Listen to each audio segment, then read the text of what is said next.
Kita lanjutkan dialog. Pemirsa, kalau misalnya dari Prof. Niam sendiri melihatnya sejauh ini apa sih yang sebenarnya yang ingin disampaikan dalam Pergub Jakarta nomor 2 tahun 2025 agar tidak adanya misleading nih, bahwa banyak banget tulisan statement yang menyatakan nih ASN dibolehkan untuk berpoligami, dan banyak sekali gitu akhirnya komentar-komentar yang menyatakan lebih ke condong lebih ke arah negatif tanpa mengetahui esensinya sebenarnya. Ya, terima kasih ya. Kalau saya baca utuh ya Pergub 2 2025 dan mendengarkan penjelasan PJ Gubernur, kemudian Pak Sekda, Mendagri, Wamendagri, sebenarnya tidak terlalu sulit untuk memahami Pergub ini di dalam konteks tertib administrasi bagi aparatur sipil negara ya. Ya secara sederhana saya sampaikan, orang mau cuti liburan saja harus izin. Ya, apalagi ini terkait dengan bangunan keluarga yang nanti akan berdampak kepada kinerja ya.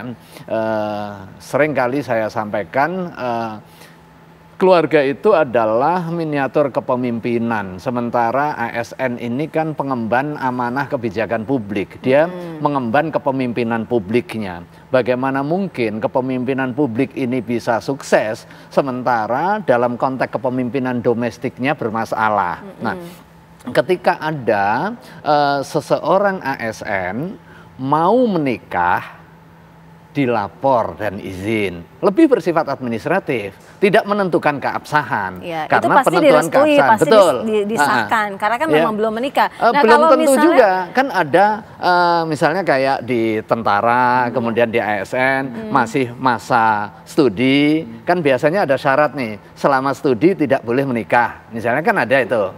Nah, ini bukan berarti membatasi, melarang pernikahan kan, tetapi untuk ada kepentingan waktunya. administrasi. Nah, dalam kondisi tertentu kemudian dia mengajukan izin untuk menikah. Kepentingannya apa? Kepentingannya untuk tertib administrasi saja. Jadi fungsinya fungsi administratif. Demikian juga ketika ada masalah di rumah tangga, kemudian solusinya harus bercerai. Nah, setelah tahapan-tahapan sekian, maka dilaporkan. Biar apa? Cerainya baik-baik gitu kan. Nah, Islam membuka pintu perceraian, tapi harus dipastikan cerai baik-baik. Apakah mungkin cerai baik-baik? Mungkin gitu. Cuma umumnya kita cerai itu karena bermasalah kemudian ribut, kan gitu. Nah, bagaimana didesain bahwa kalau ketemu baik-baik, kemudian kalau toh ada jalan keluar satu-satunya adalah cerai, cerai baik-baik. Ngomong, kemudian masuk, hak dan kewajibannya ditanggung dan juga dijamin oleh pimpinannya. Kenapa ASN diatur? Karena kan ini terkait dengan keuangannya. Keuangannya dikontrol oleh bagian keuangan, kan nggak langsung masuk rekening, kemudian dia nggak menunaikan kewajiban kepada mantan istrinya. Ini diatur nih, sepertiga sekian, kalau ada anak harus dijamin jelas, pendidikannya. Kan apalagi, ya, terus misalnya kalau mengajukan apa namanya tadi, poligami. Pergub ini kan tidak sedang mengizinkan atau membolehkan poligami. Yang membolehkan apa? Undang-undang di atasnya. Artinya Pergub ini bukan barang baru, tetapi diadministrasikan. Kalau you mau menempuh jalan poligami, ini loh syaratnya, you harus lapor. Karena you punya pimpinan syarat, gitu. Artinya pasti akan diterima begitu kan oleh atasannya, karena sudah sesuai dengan persyaratan prosedur yang ada. Betul, tapi jangan sampai kemudian dipotong. Ini nganjurin perceraian, misalnya ketika ada pasal soal syarat-syarat perceraian bagi ASN, dipotong, oh Pergub ini nganjurin perceraian, kan nggak serta-merta seperti itu. Kemudian ada pasal terkait dengan ketentuan pemberian izin poligami. Oh, Pergub ini memberikan izin poligami, kan nggak seperti itu. Baik, gitu. Baik. Kalau dari Mbak Amina melihatnya bagaimana? Jikalau memang sudah sesuai dengan prosedurnya, kemudian pengajuan dari istri menyetujui, kemudian dari pengadilan persidangan menyetujui, kemudian atasan menyetujui, tiba-tiba ada dampak ke belakangnya, di mana akhirnya ketika sudah disahkan untuk berpoligami, ternyata rumah tangga itu juga tidak menjamin tidak terjadinya perceraian. Ada permasalahan-permasalahan baru, di mana dengan istri dua dan lain sebagainya. Sehingga apa yang dikhawatirkan oleh Pergub itu yang justru melindungi tidak bisa dilakukan. Iya, misalnya poligaminya dilakukan sesuai prosedur, kemudian terjadi perkawinan ada 2 keluarga dan itu mengganggu kinerja atau juga misalnya itu menimbulkan konflik gitu ya antara keluarga yang satu dengan keluarga yang lain. Tadi seperti yang disampaikan Pak Niam, itu ada proses-proses penyelesaiannya. Berarti kan misalnya, oh berarti dia tidak mampu memimpin, dia justru poligami merentankan 2 perempuan itu pada situasi tidak nyaman, kekerasan, misalnya pilihannya bercerai, ya itu dibuka ruang untuk itu. Jadi sebenarnya yang harus dilihat di ketentuan ini administratif, ini mencoba menertibkan, dan yang tak kalah penting sebenarnya ASN yang tidak melakukan pencatatan perkawinan, yang misalnya menikah siri, tidak dicatatkan ke kedinasan, yang melakukan poligami tanpa prosedural, itu akan dikenai sanksi disiplin ASN, yaitu sanksi berat.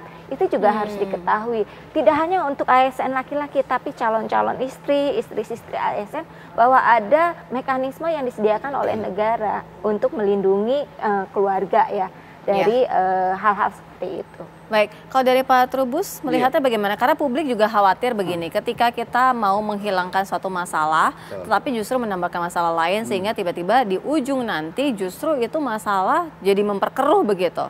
Iya, karena gini ya, ini kan persoalan nanti yang dijelaskan juga itu tata kelola kan. Jadi governansinya itu, tata kelolanya itu kan semua izin pimpinan, ya kan, kemudian izin dari pengadilan, kemudian dari izin istri.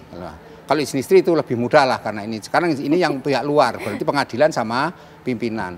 Nah ini kan harus dibuka secara transparan, artinya istri juga harus dipanggil mengetahui dong bahwa suaminya memang mau ini poligami. Kalau enggak nanti ujung keluar saja itu surat, kita udah biasa di Indonesia ini birokrasinya birokrasi tertutup Mbak, keluarlah itu. Nah ini yang menjadi masalah kan di situ, ketika itu. Nah maksudnya yang kedua kaitan dengan sanksi gitu, sanksi ini kan sanksinya cuma hukuman berat gitu. Nah beratnya apa? Berat itu bisa karena cuma dimutasi, berat karena yang bersangkutan gajinya dipotong, tapi kan terus dipecat. Nah itu baru itu orang harus berpikirnya itu gitu loh, orang yang melanggar itu dipecat. Nah itu saya setuju, itu artinya dia mengurangi juga jumlah ASN yang kira-kira tidak baik di dalam beretika selama melaksanakan kinerjanya itu gitu loh Mbak. Baik, terima kasih Prof. Niam, Pak Trubus, terima kasih Mbak Mina, terima kasih. Kita harapkan ya mudah-mudahan tidak ada lagi masalah-masalah atau benang-benang khusus seperti ini. Mudah-mudahan Pergub Jakarta nomor 2 tahun 2025 ini justru menjadi terang benderang dan melindungi keluarga pada hakikatnya sesuai dengan tujuannya. Mudah-mudahan gitu ya. Iya. Terima kasih sudah bergabung bersama di Apa Kabar Indonesia Malam. Kami akan hadirkan pemirsa sejumlah informasi penting lainnya untuk Anda. Yang akan dibawakan oleh rekan kami adalah Ken Ana.